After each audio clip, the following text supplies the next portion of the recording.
silakan duduk ya. Oke, tadi kesini sama siapa ya Mbak Putri? Tadi kesini sendiri Bu. Oh alah, nggak ada yang nemenin ya? Nggak ada, soalnya aku juga ponakan lagi ada yang sekolah. Sibuk ya? Sibuk. Ya Allah, iya. Oke, jadi tadi perjalanan kesini ada kendala nggak Mbak? Alhamdulillah lancar sih Bu. Nggak ada kendala. Ya kalau gitu. Apa posisi duduknya Mbak udah nyaman? Sudah Bu, sudah nyaman. Oke, kalau misalnya nggak nyaman bilang ya Mbak ya. Baik. Oke, jadi sebelum kita mulai, saya ini mau bahas masalah kontrak sama asas nih, kontrak pertemuan kita kan. Jadi pertemuan kita tuh setiap hari Selasa ya Mbak ya, di jam 1 ini. Pertemuan itu mungkin 30 menit atau 15 menit. Jadi semisal nih, ini kan kita udah selesai sesi konseling hari ini. Kalau misalnya Mbak udah merasa cukup, udah merasa puas, kita nggak usah lanjut sesi konseling berikutnya. Tapi misalnya nih Mbak belum puas, Mbak bisa hubungin saya lagi. Nanti kita lanjut sesi konseling berikutnya gitu. Baik Bu, saya paham. Oke Mbak, jadi setelah kita bahas kontrak, selanjutnya ini saya akan bahas masalah asas ya Mbak ya. Jadi di sini tuh saya harap Mbak Putri itu bisa terbuka sama saya. Jadi semua tuh nggak ada yang ditutup-tutupin nih, supaya kita tuh bisa nyelesain masalahnya Mbak gitu. Jadi Mbak tuh nggak usah perlu ada rasa sungkan atau rasa kayak nggak enak mau cerita sama saya. Pokoknya apapun unek-unek Mbak bisa ceritain ke saya. Lalu ada juga rasa kerahasiaan nih, dimana Mbak itu juga nggak perlu takut saya bakal bocorin rahasia Mbak atau masalah Mbak ini. Jadi Mbak udahlah pokoknya tuh cerita sama saya itu tuh dengan apa ya, dengan adanya rasa takut gitu Mbak. Pokoknya saya akan jamin bahwa semua yang Mbak omongin itu bakal aman gitu Mbak. Mbak Putri kan udah nge-WA saya ya kemarin kalau Mbak Putri tuh ada sedikit masalah saat melakukan presentasi di kelas, iya kan Mbak?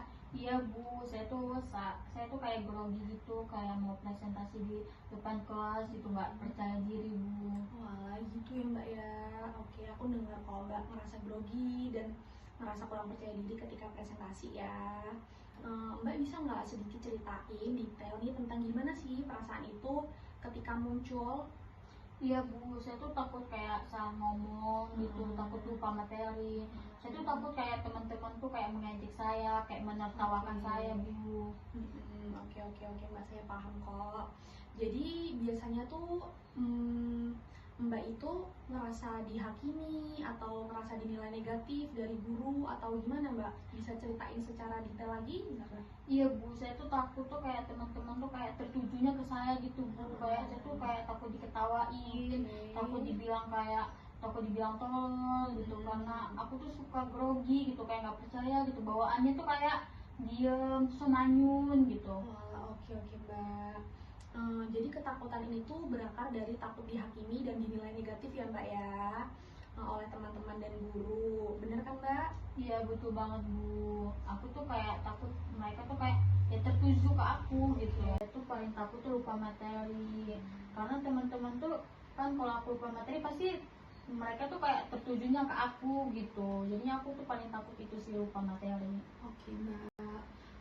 Gimana kalau Mbak ini lupa saat presentasi, lupa materi, teman-teman Mbak mulai terganggu kan? Apa sih yang kira-kira Mbak rasain dan apa yang bakal Mbak lakukan gitu? Aku pikir tuh aku tuh mulai panik Bu, dan aku tuh coba kayak bertarik nafas gitu, kayak aku tuh kayak mengingat poin-poinnya gitu Bu. Jadi poin-poin materi itu ya Mbak ya, yang Mbak ingat.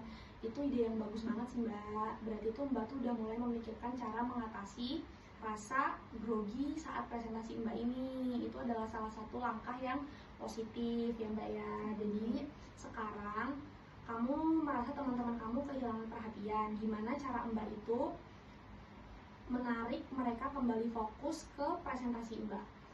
Saya tuh mencoba kayak bertanya ke mereka Bu, kayak mencari pertanyaan-pertanyaan yang humor gitu. Ya, kayak bercanda gitu. Ya, agar mereka tuh nggak terlalu fokus ke saya gitu. Jadinya gitu sih Bu, saya mencari kayak apa ya, agar mereka tuh gak tertuju ke saya, biarin mereka nggak terlalu fokus gitu ke saya. Jadinya saya tuh membuka sesi kayak tanya jawab gitu, yang humor gitu Bu. Iya ya Mbak ya. Itu strategi yang menarik perhatian sih, dengan humor, interaksi di kelas, mengajukan tanya jawab gitu ya Mbak ya.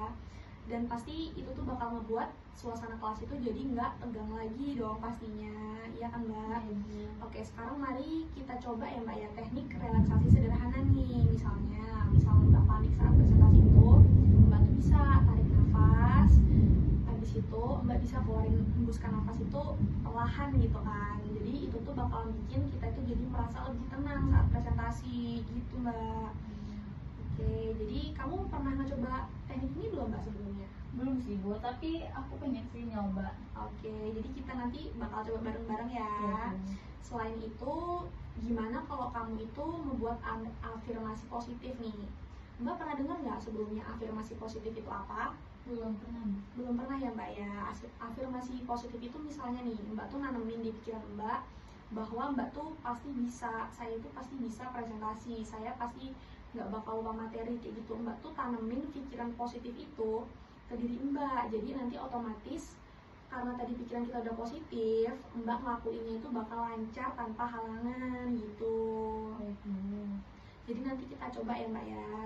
Ya Bu, mungkin aku akan mencoba. Aku ingin berkata kayak aku mau gimana ya Bu kata-katanya tuh. Ibu ada rekomendasi nggak kayak agar aku Bisa? Bisa. Oke, ada Mbak, saya ada rekomendasi dong pastinya. Misalnya nih, eh, Mbak tuh ngomong, aku punya kemampuan berbicara di depan umum, aku pasti bisa presentasi dan aku percaya diri, kayak gitu. Mbak tuh kayak gimana ya, ngebuat diri Mbak tuh jadi lebih percaya diri, aku tuh pasti bisa, kayak gitu loh Mbak. Oke Bu, Gitu. coba nanti aku coba di rumah. Oke Mbak, Sebelum hebat sih. presentasi. Iya, hebat banget. Kalau Mbak mau coba, itu adalah langkah yang positif lagi Mbak. Kalau Mbak mau coba, ya kan, itu afirmasi yang sangat membantu kita. Jadi kan tadinya pikiran negatif karena yang muncul, Mbak berpikirnya kayak, aduh takut nih grogi, diketawain sama teman-teman, takut ini takut itu gitu kan. Jadi dengan afirmasi positif ini, itu bakal bisa ngebantu diri Mbak untuk ngehandle pikiran-pikiran negatif. Baik Bu, saya sangat setuju sekali. Oke Mbak, gimana kalau misalnya kita buat jadwal presentasi untuk beberapa hari ke depan? Ini tuh sebenarnya gunanya tuh untuk mengatur kepercayaan diri Mbak dan bisa mengatasi grogi, rasa cemas yang Mbak alami ketika Mbak sedang melakukan presentasi ya Mbak ya. Gimana, apa Mbak mau? Baik Bu, saya sangat setuju dan saya ingin mencobanya. Oke, jadi ingat ya Mbak ya, semua proses itu butuh waktu, nggak ada proses yang instan ya Mbak. Jadi Mbak tuh nggak usah merasa kalau Mbak tuh sendiri. Saya itu di sini pasti akan membantu Mbak supaya Mbak tuh bisa mengembangkan semua potensi Mbak, dan Mbak tuh nggak merasa takut, nggak merasa kayak saya nggak percaya diri nih. Mbak nggak boleh merasa kayak gitu, karena kita di sini bareng-bareng sama-sama akan berusaha untuk ngebuat supaya Mbak tuh jadi percaya diri dan tetap fokus dan nggak ada rasa ketakutan saat presentasi gitu Mbak. Iya Bu, saya juga merasa lebih tenang dan lebih semangat, dan saya ingin mencoba yang diberikan Ibu tuh teknik-tekniknya. Oke, alhamdulillah ya Mbak ya, tetap semangat ya Mbak Putri. Mbak harus ingat, misalnya di sini saya akan support Mbak, pokoknya gitu. Iya Bu, makasih banyak ya Bu, Ibu sudah mau mendengar keluh kesah saya dan memberi saya solusi. Saya tuh bingung Bu, kayak gak ada tempat cerita gitu, kayak mau cerita ke temen juga. Sepertinya mereka juga kan ada kehidupan masing-masing, gak melulu saya semua. Kayak mencerita ke orang rumah juga kan, saya takut ibu saya tuh kepikiran sama saya kalau saya ini banyak mengeluhnya gitu. Sedangkan kan saya ini jauh ya Bu ya, perantauan gitu dari kota Bumi gitu ke Balang. Itu kayak ya kendaraan juga, orang tua saya sudah mulai tua gitu ya, nggak mungkin kan mau membesuk saya terus gitu. Ya mungkin saya cerita ya seperti kayak ya biasa aja gitu, kayak semua keluh kesah saya tuh nggak pernah saya ceritakan semua ke mereka orang rumah. Kepikiran ya Mbak ya, jadi bingung kayak cerita ke siapa. Oke, jadi Mbak tuh cerita aja ke saya, misalnya besok-besok lagi ada apa, ada masalah sedikit Mbak bisa kok cerita ke saya bisa jadi teman buat curhat Mbak, jadi tenang aja Mbak. Dan saya tuh mau mengucapkan terima kasih sama Mbak Putri, karena Mbak Putri itu udah mau terbuka sama saya, dan Mbak Mbak tuh udah mau nih ngungkapin keluh kesah Mbak tanpa adanya rasa terbebani atau ditutup-tutupi. Jadi dengan Mbak udah terbuka ini kan kita jadi tahu kan apa sih solusi yang bisa saya beriin ke Mbak kayak gitu. Ya Bu, terima kasih banyak ya Bu. Iya, sukses terus ya Mbak Putri, sampai bertemu kapan-kapan lagi, iya kan? Oke, jadi nanti Mbak bisa hubungin saya via WA nih, apa Mbak mau lanjut sesi konseling berikutnya atau udah cukup sampai di sini aja, gitu Mbak. Baik Bu, terima kasih. Ya, ini juga berhubung waktu sudah sore ya, kita akhiri sesi konseling kita hari ini. Terima kasih banyak Mbak Putri.